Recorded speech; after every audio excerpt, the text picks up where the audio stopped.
నమస్తే, welcome to Telugu రాజ్యం. ప్రస్తుతం మనతో పాటు ఉన్నారు సీనియర్ జర్నలిస్ట్ భరద్వాజ గారు ఉన్నారు. సార్ నమస్తే. నమస్తే. ఇప్పుడు కాకపోతే ఏంటంటే సీఎం చంద్రబాబు నాయుడు గారు ఎమ్మెల్యేలకు క్లాస్ తీసుకున్నారని చెప్పేసి కూడా చర్చ నడుస్తుంది. 13 మంది ఎమ్మెల్యేలకు ఆయన హెచ్చరించారు, సీరియస్ అయ్యారని చెప్పేసి, నియోజకవర్గాల్లో లిమిట్స్ మీరు క్రాస్ చేస్తున్నారని చెప్పేసి ఏకంగా ప్రభుత్వ అధికారులు, ముఖ్యంగా అటవీశాఖ అధికారుల మీదనే దాడికి పాల్పడుతున్న ఎమ్మెల్యేలు, అలాగే జూనియర్ ఎన్టీఆర్ మీద కూడా జుబుక్సాకరంగా కూడా మాట్లాడుతున్నారు. మహిళా ప్రిన్సిపల్ వేధింపుల మీద కూడా అటాక్ చేస్తున్నారు, మిడ్ నైట్ వీడియో కాల్స్ చేస్తూ. ఎట్లా చూస్తారు సార్ ఎమ్మెల్యేల ప్రవర్తన? అంటే కూన రవికుమార్ గొడవ ఒకటి అందరికీ తెలిసిందే. ఓ డాక్టర్తో ఆయన మిస్బిహేవ్ చేశాడు అనేది ఆల్రెడీ మీడియాలో సర్క్యులేట్ అవుతున్నటువంటి వ్యవహారమే. అతనికి ఆయన మందలించాడు, అది కూడా బయటకు వచ్చింది ఆ వార్త. అలాగే జూనియర్ ఎన్టీఆర్ మీద కామెంట్ చేశాడు అని చెప్పేసి అనంతపురం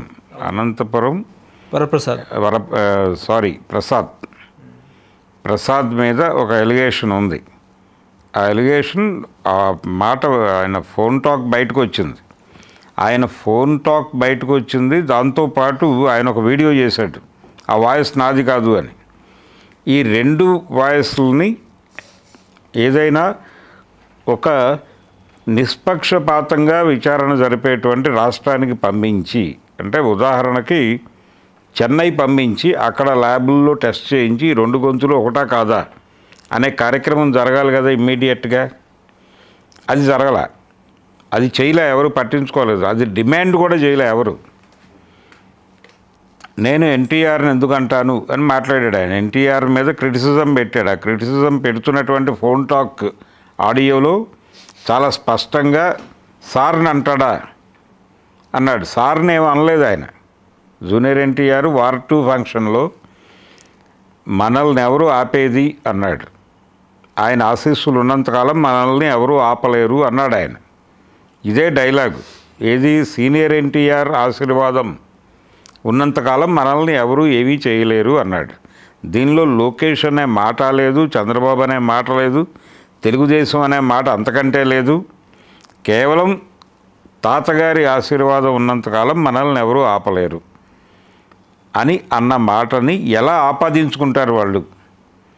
తమనే అన్నట్టుగా, లోకేష్ని అన్నట్టుగా ఆపాదించి సార్ని అంటాడా, అంతు చూడాల్సిందే అన్నట్టుగా నడిచింది ఆ కాన్వర్జేషన్, ఫోన్ టాక్. ఏది? అనంతపురం ఎమ్మెల్యే ప్రసాద్ తాలూకా ఫోన్ టాక్లో. సో దీని వెనకాల ఎవరున్నారు అని ఒక్కసారి చూస్తే లోకేష్ గారు ఉన్నారు అనేది అర్థమవుతుంది. ఎందుకంటే ఎక్కడి నుంచి మొదలైంది గొడవ? కూలీ సినిమా, వార్ 2 అవి 2 ఒకే రోజు రిలీజ్ అయినాయి. అయితే కూలీ సినిమా విజయవంతం కావాలని కోరుకుంటూ ఆయన ఒక ట్వీట్ చేశాడు. వార్ 2 గురించిన ప్రస్తావన లేదు అసలు దానిలో. పోనీ ఆ తర్వాత ఇంకొక ట్వీట్ ఏదైనా చేస్తాడేమో అనుకున్నారు, ఎవడు ఆయన మాట్లాడలేదు. సో ఆయన ఎన్టీఆర్ అక్కర్లేదు అని చెప్పినట్టే ఒక రకంగా లోకేష్. అందుకని ఎప్పుడైతే ఈ డౌట్ వచ్చిందో, ఈ తిట్టినటువంటి వీడియోని దాన్ని కనెక్ట్ చేసి చూస్తే ఖచ్చితంగా ఈ ఎన్టీఆర్ మీద ఆ అనంతపురం ఎమ్మెల్యే ప్రసాద్ చేసినటువంటి దాడి వెనకాల లోకేష్ హస్తం డెఫినెట్గా ఉండే ఛాన్స్ ఉంది. ఓకే. అందుకని ఆయన్ని పిలిచేదో చంద్రబాబు నాయుడు గారు మందలిస్తారని నేనైతే అనుకోవడం లేదు. రవికుమార్ ఎపిసోడ్ ఆల్రెడీ ఆయన ప్రాసిక్యూషన్కి వచ్చాడు, అది నడుస్తోంది. కానీ అనంతపురం ఎపిసోడ్లో అది ఉండకపోవచ్చు. ఆ రకమైనటువంటి వ్యవహారం లేదు, వాళ్ళు ప్లాన్డ్గానే ఉన్నారు. డెఫినెట్గా ఈ గొడవల్లో ఆయనకు వచ్చినటువంటి ఇబ్బంది ఉండకపోవచ్చు. అంటే ఆయన ఏదో పద్ధతిలో ప్రొటెక్ట్ చేస్తారు అనేది అర్థమైన తర్వాతే ఆయన నిమ్మలంగా ఉన్నాడు నిజానికి ప్రసాద్. ఓకే. భరద్వాజ్ గారు, ఇప్పుడు ముఖ్యంగా ఏంటంటే దేశవ్యాప్తంగా కూడా ఒక చర్చ, ఉపరాష్ట్రపతిని ఎందుకు తొలగించారు అనేది. అది పక్కన పెడితే ఉపరాష్ట్రపతి ఎన్నిక వచ్చింది. ఈ ఉపరాష్ట్రపతి ఎన్నిక విషయం మాట్లాడుకుంటే, ఆనాడు టీడీపీ గుర్తు ఎన్టీఆర్ నుంచి చంద్రబాబుకు రావడానికి సుదర్శన్ రెడ్డి, తెలుగు వ్యక్తి జస్టిస్ సుదర్శన్ రెడ్డి మద్దతు ఇచ్చారు.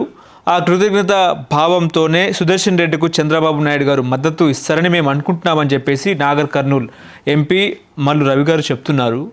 నిజంగా సపోర్ట్ చేసే అవకాశం ఉందా? ఎన్డీఏ కూటమిని కాదని ఇండీ కూటమికి చంద్రబాబు నాయుడు. ఇండీ కూటమికి ఆయన ఎట్టి పరిస్థితుల్లోనూ సపోర్ట్ చేయడు. అంతరాత్మ ప్రబోధం కానీ, ఏ ప్రబోధం కానీ, ఆ మాటలు అంటానికి కూడా సిద్ధంగా లేడు ఆయన. ఎన్డీఏ పట్ల ఆయన ఏదో వ్యతిరేకతతో ఉన్నాడు అనే ఒక ఇండికేషన్ ప్రపంచానికి ఇవ్వాలని చంద్రబాబు అనుకోవడం లేదు. ఆయన ప్రో ఎన్డీఏ అనేటువంటి మూడ్లోనే ప్రపంచాన్ని ఉంచాలని అనుకుంటున్నాడు. ఇప్పుడు ఏ రకమైన దొంగ దాడులు చేసే పరిస్థితి కూడా కాదు. రహస్య దాడులు చేయించినా కానీ ప్రపంచం ముందు తెలిసిపోతోంది. ఈ కండిషన్లో ఏది దాచడానికి కుదరనటువంటి పరిస్థితుల్లో ఆయన ఏదో దొంగ దాడులు చేస్తాడు అని అనుకోవడం అనేది కూడా ఇబ్బందికరమైనటువంటి పరిస్థితి. అందుకని చంద్రబాబు నాయుడు గారు అదేదో ఎన్డీఏకి వ్యతిరేకమైన నిర్ణయం తీసుకుంటాడని నేను అనుకోవట్లేదు. ఆయనకు లబ్ధి చేకూరిస్తే చేకూర్చి ఉండొచ్చు. ఎవరు ఈయన జడ్జిగా ఉండగా పార్టీ గుర్తు ఈయనకు మారటం వెనకాల ఇప్పుడు ఉపరాష్ట్రపతిగా ఇండి కూటమి ప్రకటించినటువంటి జస్టిస్ గారు ఉండవచ్చు. అంత మాత్రం చేత ఈయన ఇవన్నీ వదిలేసుకుని అక్కడికి వెళ్ళడం. చాలా మోస్ట్ ప్రాక్టికల్ పొలిటీషియన్ చంద్రబాబు. కావాలంటే రేపు పొద్దున ఎప్పుడైనా ఆయన ఒకవేళ గెలిచినా ఓడినా ఆయన దగ్గరికి వెళ్ళి పరామర్శించవచ్చు. అంతే తప్ప ఆయన ఏదో పరిపాలనలో ఆయన అకామిడేట్ చేసే ప్రోగ్రామ్ అయితే డెఫినెట్గా చేయడు. అందుకని ఎట్టి పరిస్థితుల్లోనూ చంద్రబాబు నాయుడు ఎన్డీఏకి వ్యతిరేకంగా ఇండి కూటమికి అనుకూలమైనటువంటి ఓటింగ్ ఏదో చేయబోతున్నాడు ఈ ఉపరాష్ట్రపతి ఎన్నికల్లో అని బయట జరుగుతున్నటువంటి స్పెక్యులేషన్లో ఎట్టి పరిస్థితుల్లోనూ వాస్తవం ఉండే అవకాశం లేదు. అది వాస్తవం అయ్యే అవకాశం లేదు. ఆయన ధోరణిలో తన ప్రయోజనాల కోసం మాత్రమే వ్యవహరిస్తాడు. ఓకే, ఇప్పుడు ఉపరాష్ట్రపతి ఎన్నికల్లో కాంగ్రెస్ పార్టీ జగన్మోహన్ రెడ్డి గారికి మాకు ఓటేయమని అడిగిందా? ఒకవేళ అడగకపోతే జగన్మోహన్ రెడ్డి గారు ఎందుకు ఓటేస్తారు?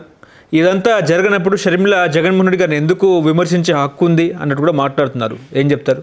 అంటే జగన్మోహన్ రెడ్డి గారు చాలా ఓపెన్గానే బొత్స సత్యనారాయణ గారు ఆ పార్టీ విధానాన్ని ప్రకటించాడు. ఆయన ఏమంటాడు చాలా క్లియర్గా, కాంగ్రెస్ పార్టీకి వ్యతిరేకంగా పుట్టిన పార్టీ కాబట్టి మేము అలా సమర్థిస్తాం, అందుకని ఎన్డీఏ అభ్యర్థికే మా ఓటు మా ఇది అని మాట్లాడాడు ఆయన. ఒకవైపు కూటమిలో ఉండి ఏదో చోట ఉండి ఇలా మాట్లాడాడు. ఇలా మాట్లాడటం అనే దాన్ని ఎలా చూస్తాం, మనం ఎలా అర్థం చేసుకోవాలి అంటే బొత్స సత్యనారాయణ గారు చాలా స్పష్టంగా తమ పార్టీ ఆలోచన విధానం చెప్పేశాడు. ఆయన చెప్పాడంటే చాలా క్లియర్గా వాళ్ళు ఎన్డీఏ అభ్యర్థికి మద్దతు ఇస్తున్నామని చెప్పినట్టే. అంటే విచిత్రమైనటువంటి పరిస్థితి ఏంటంటే ఆంధ్రప్రదేశ్లో 3 ప్రాంతీయ పార్టీలు ఉన్నాయి. ఏది టీడీపీ, వైసీపీ, జనసేన. 3 పార్టీలు కంట్రోల్డ్ బై బీజేపీ. అది కండిషన్. అందులో భాగంగానే వెళుతున్నాడు ఆయన.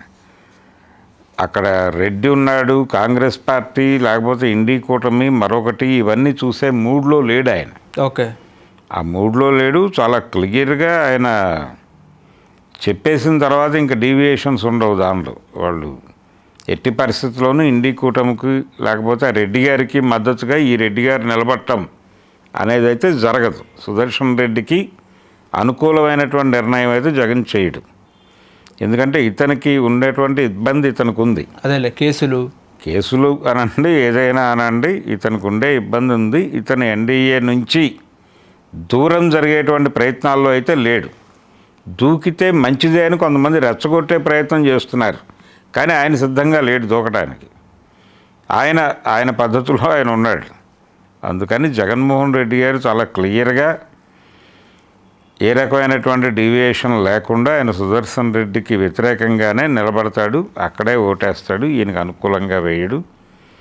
అది ఇక్కడ కాంగ్రెస్ పార్టీ గెలుపుకు కూడా, అంటే కాంగ్రెస్ పార్టీ మొన్న జరిగినటువంటి ఎన్నికల్లో, ఏది 24 ఎన్నికల్లో కాంగ్రెస్ పార్టీని మోసింది తెలుగుదేశం పార్టీ మీడియా అనే విషయం అందరికీ తెలుసు.